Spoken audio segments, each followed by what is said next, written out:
deixe a sua Bíblia aberta em Lucas capítulo 15. Eu quero falar a respeito da parábola do filho pródigo e eu quero compartilhar com você aquilo que o Espírito Santo compartilhou ao meu coração. É tempo do Senhor reviver em nós a vida abundante que Cristo nos chamou para viver, para desfrutarmos.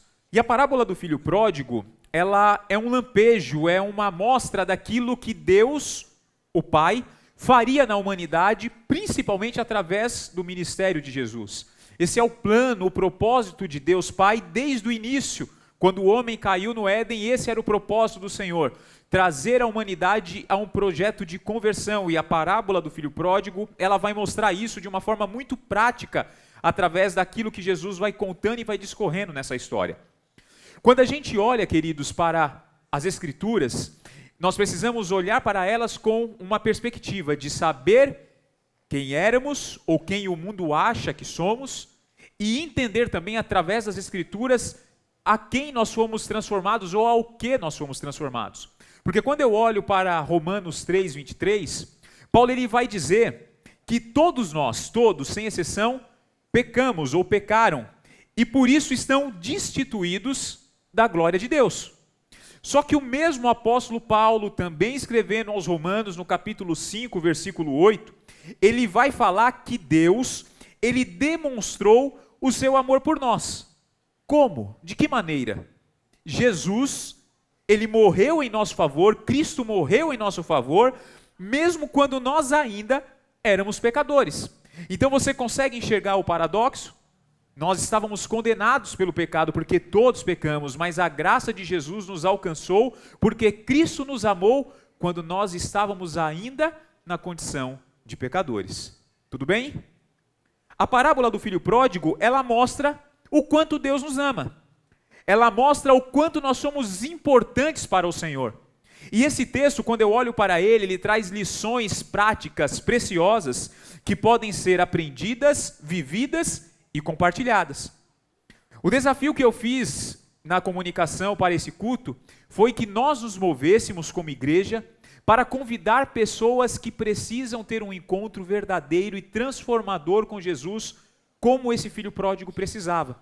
E eu creio que pessoas que estão aqui nesse auditório, pessoas que estão acompanhando a transmissão agora ao vivo, e pessoas que, quem sabe, serão alcançadas por essa ministração futuramente, experimentarão essa transformação que somente Jesus pode promover. Sabe o que é mais interessante, amigos? É que a construção dessa mensagem aconteceu sexta-feira. E isso para mim é extremamente desconfortável, porque eu quase não tive tempo para estruturar de uma forma que seja confortável para o Anderson essa ministração. Eu iria caminhar hoje em um outro tema. Só que eu estava almoçando com um cliente sexta-feira em uma região aqui no Tatuapé, e de repente, em um determinado momento, nós falamos de diversas coisas, diversos assuntos, em um determinado momento da conversa, nós começamos a falar sobre religião. E quando entramos nesse assunto, eu vi a oportunidade, e esse meu amigo me deu a liberdade, de falar com ele a respeito de Deus, a respeito de quem é o nosso Pai, e a respeito da obra que Jesus veio fazer, Jesus veio realizar.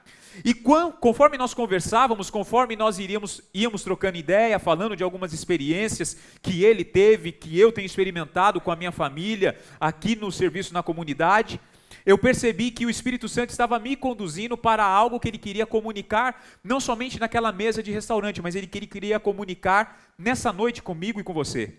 Então eu peço que o teu coração esteja aberto, eu quero fazer uma leitura expositiva desse texto, conforme nós iremos acompanhando a leitura, eu vou fazer algumas aplicações, colocar para você algumas reflexões e depois eu vou dedicar um tempo mais para o final para um desafio prático, mas com uma certeza que Jesus tem poder para fazer com que nessa noite histórias que estejam mortas e principalmente mortas porque você em algum momento se esqueceu do seu pai, você deixou o seu pai, você resolveu viver uma vida diferente, aventureira, não tem problema, hoje é noite que o Espírito Santo de Deus tem poder para reviver na tua vida sonhos, promessas e principalmente a certeza de que eu e você fomos escolhidos e chamados para vivermos uma vida abundante que somente Cristo pode realizar. Você crê nisso?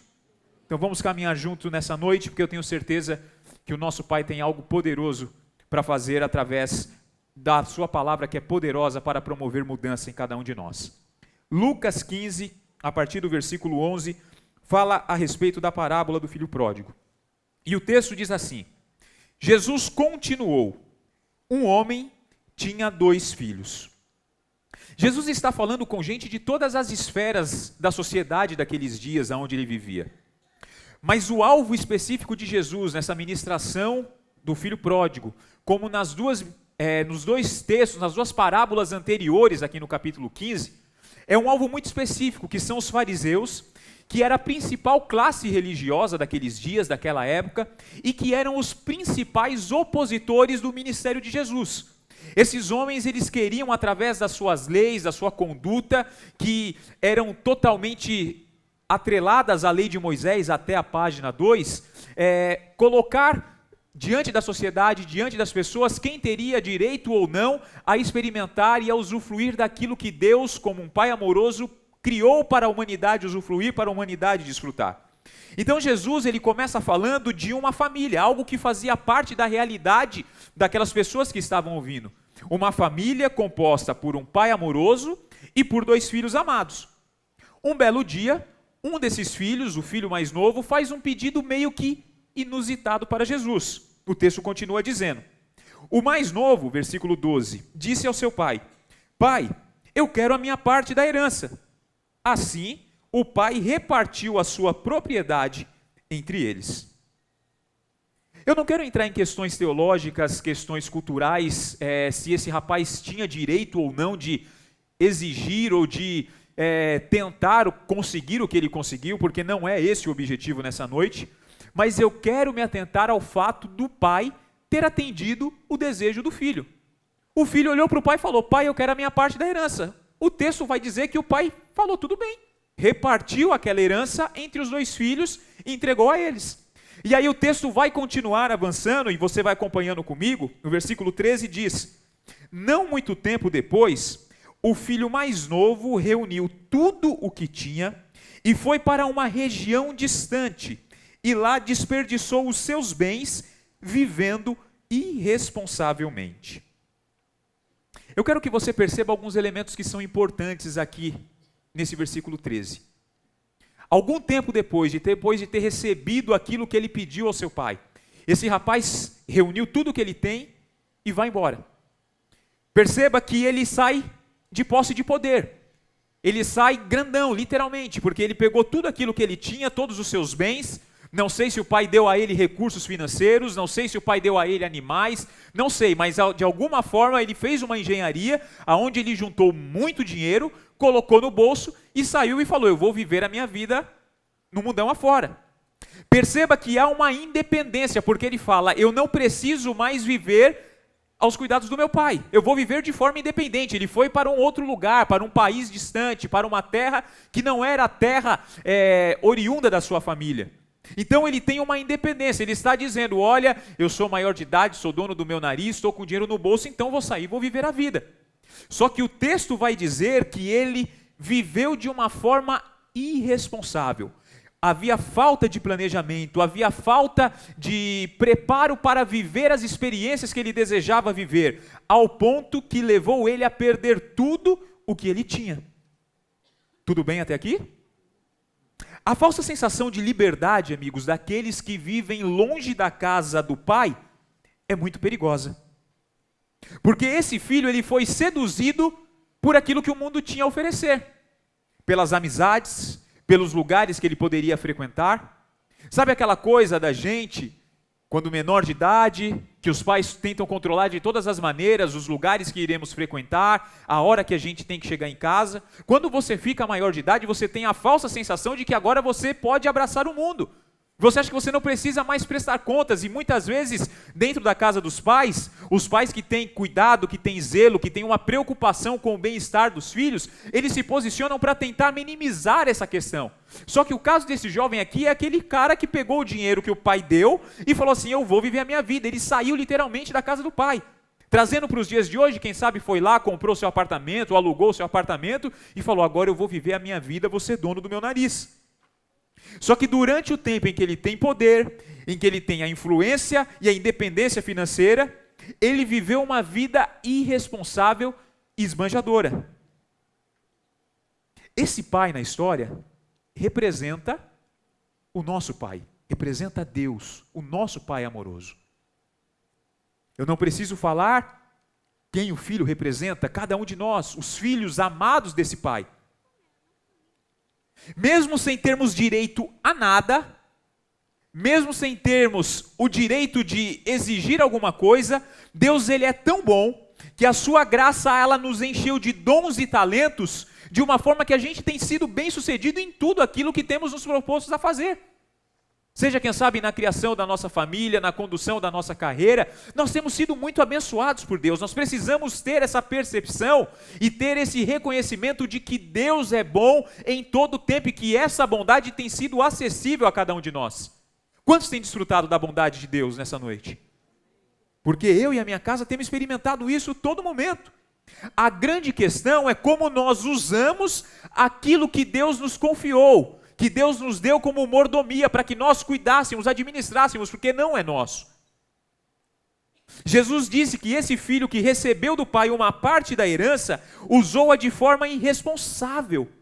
Só que perceba, em nenhum momento você vai enxergar no texto Jesus falando se o filho está certo ou está errado. Ele simplesmente falou que o filho pediu para o pai e o pai falou, tudo bem, eu vou repartir entre você e o seu irmão. E ele saiu para viver a vida dele. Não há condenação, não há nenhuma acusação, não há nada que gere algum peso, alguma culpa sobre a vida desse rapaz. Você está comigo ainda? Tudo bem? O texto vai continuar dizendo, versículo 14. Depois de ter gasto tudo, então esse homem, esse menino, esse rapaz que saiu com o bolso cheio de dinheiro, que saiu grandão, ele gastou tudo, o texto vai dizer. Houve uma grande fome em toda aquela região, e ele começou a passar necessidade. Eu quero que você preste atenção em algo, amigos, em responsabilidade e falta de planejamento são marcas daqueles que vivem longe do propósito de Deus para a sua vida. Porque o texto diz que esse rapaz desperdiçou tudo o que ele tem, tudo que ele tinha, tudo aquilo que ele recebeu de graça. Só que tem algo na vida que é infalível, amigos. Independente da tua crença, independente da tua criação, independente da tua posição financeira, independente de qualquer coisa, a lei da semeadura, ela é infalível. Eu posso escolher aquilo que eu vou plantar, mas eu sou obrigado a colher aquilo que semeio. Eu vou repetir para que você grave isso no teu coração. Podemos escolher o que plantar, mas somos obrigados a colher o que semeamos.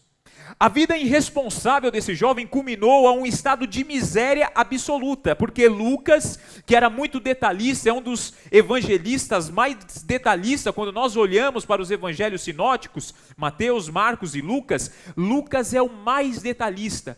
Ele está escrevendo a pedido de um grego importante da época, então ele é muito detalhista, era um médico, um historiador, então ele faz questão de trazer riquezas de detalhes para que aquilo que nós estamos observando na letra se torne verdadeiramente vivo aos nossos olhos e a gente consiga entender e compreender. A vida longe do Pai, a vida longe do seio familiar, ela é perigosa, pois ela nos priva de muitas coisas que são extremamente importantes para a nossa sobrevivência. E aqui, amigos, eu falo sobrevivência em uma perspectiva boa da coisa. Nós precisamos ter base, valores, direcionamento para sobrevivermos em meio às adversidades, aos desafios, às demandas, às coisas que vão acontecer no longo da nossa caminhada, que vai demandar alguma inteligência, alguma sapiência para a gente contornar e ter sucesso naquilo que nós estamos fazendo. Um exemplo, ele ficou privado, quando ele escolhe sair da casa do pai e ir viver no mundão, de aconselhamento. De sentar com o seu pai e pedir para o seu pai ajudar ele nas tomadas de decisões. Porque um pai sempre sabe o que é melhor para o filho. Você concorda comigo? Só que quando você, assim como eu, tinha 15, 16, 17 anos, dificilmente a gente aceita que o pai quer para nós é o melhor. Porque nós achamos que somos donos do mundo. Nós temos toda a vitalidade, nós temos todo o vigor, nós temos um universo cheio de oportunidades e nós achamos que porque, às vezes, ainda mais se as gerações elas são um pouco mais distantes, a idade do filho para o pai, nós achamos que nós sabemos mais do que eles. Só que chega alguns momentos na nossa vida que nós percebemos que os nossos pais estavam certos. Às vezes, tarde demais, na hora que já deu tudo errado. Às vezes, quando perdemos a oportunidade dessa convivência, desse aconselhamento. Esse jovem ficou privado da contemplação, contemplar a história do seu pai. Olhar para o seu pai, Eliel, e falar assim, olha, eu posso me espelhar em alguém. O meu pai é o meu modelo. O modelo do que eu devo fazer e o modelo também do que eu não devo fazer. Porque não há nada de ruim, não há demérito em olharmos para a história da nossa família, para a história dos nossos antepassados e perceber erros que eles tiveram numa tomada de decisão, talvez por falta de recurso, de orientação ou por tantas outras variáveis e falar, olha, eu preciso escolher um outro caminho. Eu gosto muito de séries, amigos, e tem uma série que eu recomendo você assistir porque ela traz muitos ensinamentos. E eu acho uma série leve, que não vai em nenhum momento contra aquilo que nós acreditamos, que chama This Is Us. E tem um momento dessa série que é uma série que conta a história simultânea de um casal que tiveram trigêmeos. E vai mostrando as histórias de forma simultânea, as histórias como elas foram acontecendo durante a infância, adolescência desses 3 filhos e como eles também se portaram na idade adulta. E tem um momento, tem uma cena que me chama muita atenção, que o filho de Jack Pearson, ele se depara em uma situação em que ele tem que tomar uma decisão de escolher ou não se relacionar com o tio dele, que é problemático, que é o irmão do seu pai, e ele se vê em uma situação que ele não sabe que aconteceu, em um mesmo lugar de beira de estrada, aonde o pai, 20 e poucos anos antes, tomou a decisão de ir ao encontro do irmão e tentar consertar aquilo que estava errado, ou voltar para casa e colocar uma pedra em uma situação que estava mal resolvida. E o pai dele escolhe voltar para casa e colocar uma pedra. Só que esse filho, sem saber o que havia acontecido, toma o caminho oposto. E a história ela vai se desenrolando e mostra o quanto isso reflete na família, na qualidade dos relacionamentos. Isso é contemplação, só é possível contemplar e aprender com a contemplação quem tem convivência na mesa com o Pai. Você está entendendo? Você está compreendendo o que o Senhor quer falar contigo nessa noite? Esse jovem ficou privado da comunhão, a comunhão com o pai, com a mãe, com os irmãos. É na mesa da família, na comunhão, que quando eu tenho alguma dificuldade, que quando eu tenho algum problema, eu posso abrir o meu coração, eu tenho segurança para compartilhar o que está acontecendo, e eu recebo ajuda, seja ela financeira, seja emocional, não importa qual é o tipo, é na família que há segurança para isso, seja na nossa família constituída mesmo de sangue, ou seja na família de Deus, aqui entre amigos, por isso que nos reunimos nos lares, esse é o propósito de uma reunião em família. Mas às vezes nós trocamos, como esse rapaz trocou, a oportunidade de ter essas trocas por uma mesa de bar, por um happy hour, por um lugar que não é seguro e que de maneira nenhuma vai promover algo benéfico em nós. Mas eu quero dizer algo para você. Quem sabe você está ouvindo eu contar essa história, quem sabe você está ouvindo eu falar a respeito das experiências desse rapaz, e você está olhando e dizendo assim, olha, essa história é a história da minha vida. Essa história é a minha história. Eu tenho uma boa notícia para você. Deus tem algo poderoso para fazer nessa noite, através da história e das lições que nós iremos observar na vida desse rapaz. Porque o texto vai continuar dizendo no versículo 15.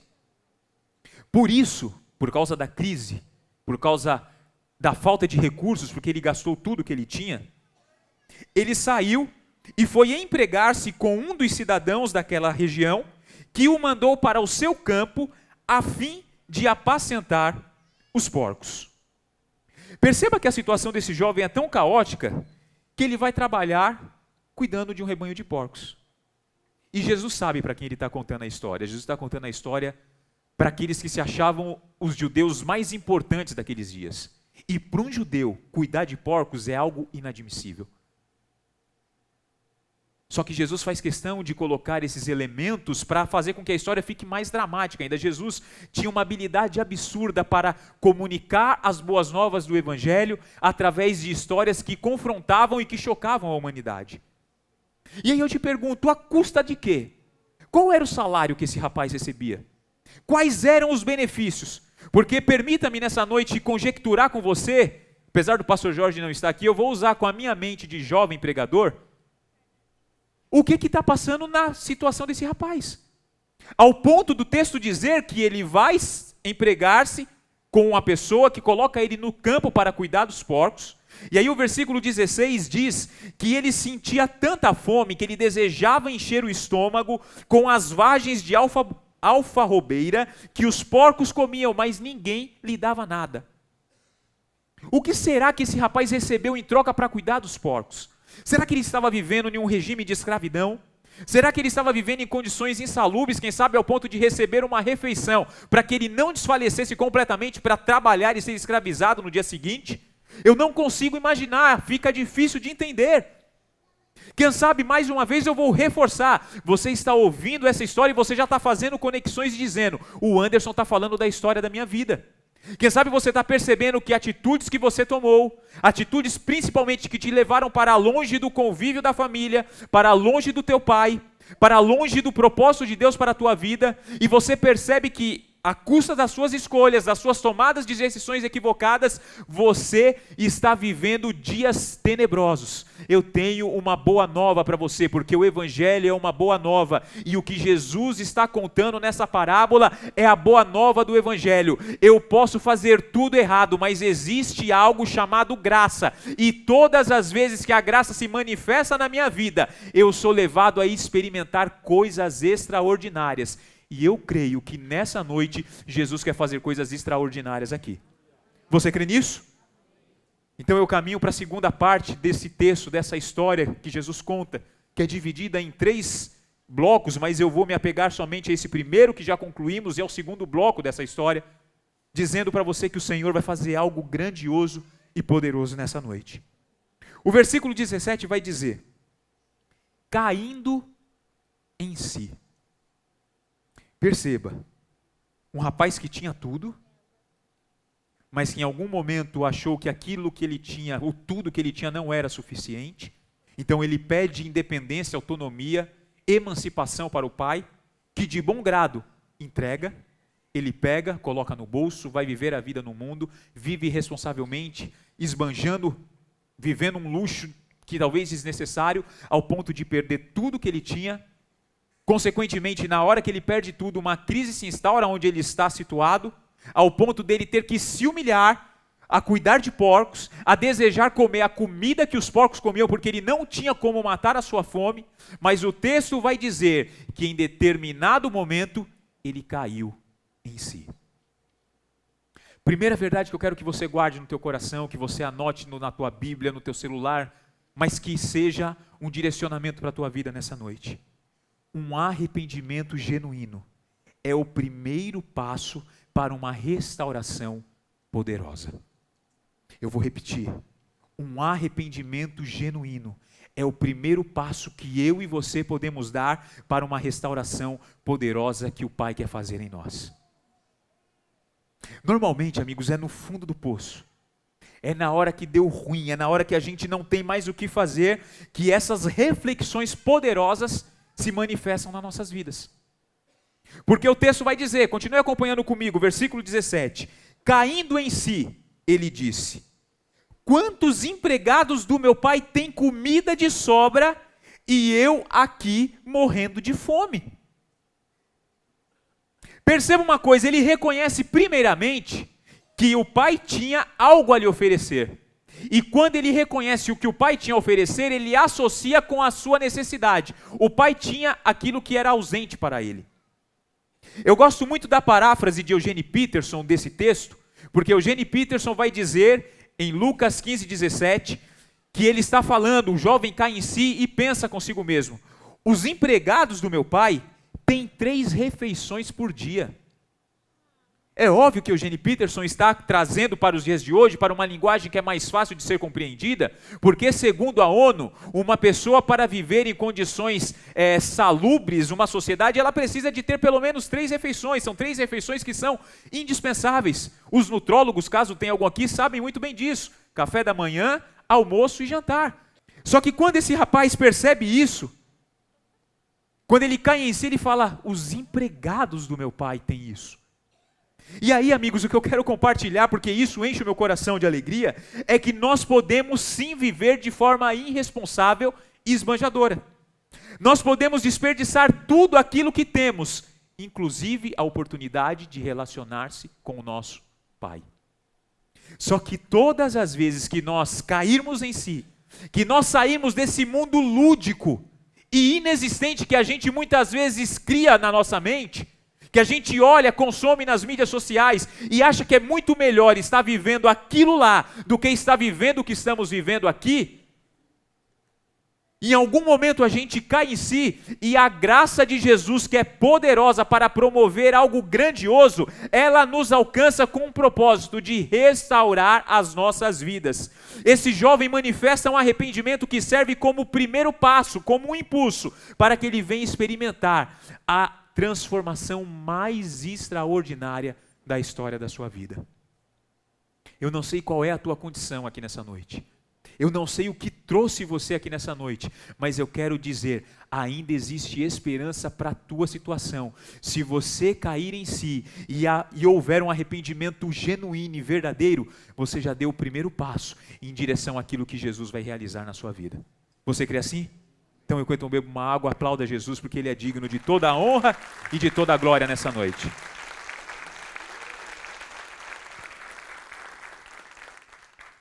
O texto vai continuar, versículo 18. Depois de cair em si, de fazer essa leitura de que os empregados do pai tinham mais qualidade de vida do que ele começa a traçar um plano. Ele diz: eu me porei a caminho e voltarei para o meu pai, e lhe direi: Pai, eu pequei contra os céus e contra ti. Eu não sou mais digno de ser chamado teu filho. Trata-me como um dos teus empregados. A seguir, ele levantou-se e foi para o seu pai. Segunda verdade que eu quero que você guarde no teu coração nessa noite: não se vitimize. Assuma responsabilidades e mova-se para os braços do pai. Perceba, ele caiu em si. Quando ele caiu em si, ele observou o seu estado de miséria, ele lembrou-se da segurança que existia dentro da casa do seu pai, ele reconheceu o seu pecado e assumiu as consequências dos seus erros. Entenda uma coisa, eu vou repetir o que eu já disse alguns minutos atrás. Podemos escolher o que vamos plantar, mas a semeadura nós somos obrigados a usufruir. Perceba, amigos, que tudo o que acontece com esse jovem é reflexo das suas decisões equivocadas, das suas escolhas erradas, daquilo que ele escolheu viver longe da casa do pai. E ele não está inerte a isso. Ele não está livre das consequências disso, porque ele chegou num estado de miséria e de calamidade muito grande. Eu sou levado a crer que não foi assim, ele trabalhou um dia, 2 dias e caiu em si, não. Ele provavelmente ficou um bom tempo passando dificuldade, com o coração duro, orgulhoso, mas chegou um momento em que a graça de Deus o alcança e aí ele caindo em si, ele reconhece os seus erros. Porque não adianta nós reconhecermos ou nós ter um arrependimento, acontecer um arrependimento, mas nós ficarmos ali nos vitimizando. Nós ficarmos ali tentando se justificar, não. O choque de realidade que ele sofreu, no momento mais perturbador da sua vida, foi o combustível para levar a fazer um movimento de conversão e demonstrar uma ação corajosa. E às vezes, amigos, nós deixamos de experimentar aquilo que o Senhor tem para nós, porque nós estamos preocupados com o que as pessoas irão achar de nós. Nós estamos preocupados com o que o Pai vai falar quando nós voltarmos com, quem sabe, o discurso pronto. E o discurso aqui dele, eu não quero que você perceba como algo pejorativo, tá? Porque ele traçou um discurso, por quê? Porque ele sabia muito bem o que ele havia feito. Então o discurso dele é cheio de verdades e de responsabilidades. Ele fala: Pai, eu pequei contra os céus e contra ti. Qual a consequência desse pecado? Eu não tenho direito de ser chamado teu filho. Ele reconhece. Ele toma para si a responsabilidade dos seus erros. Quando nós ficamos terceirizando ou querendo colocar sobre alguém, ou sobre uma circunstância, sobre uma variável, a consequência das nossas ações e das nossas atitudes, nós nos afastamos cada vez mais daquilo que o Pai tem para nós. E aí nós deixamos de viver uma vida abundante para ficar sobrevivendo. E aí eu uso sobreviver de uma forma pejorativa. Porque a vida é mais do que sobreviver. Mas tem muita gente hoje sobrevivendo para viver. Você consegue ver o paradoxo? Só que eu quero dizer algo para você.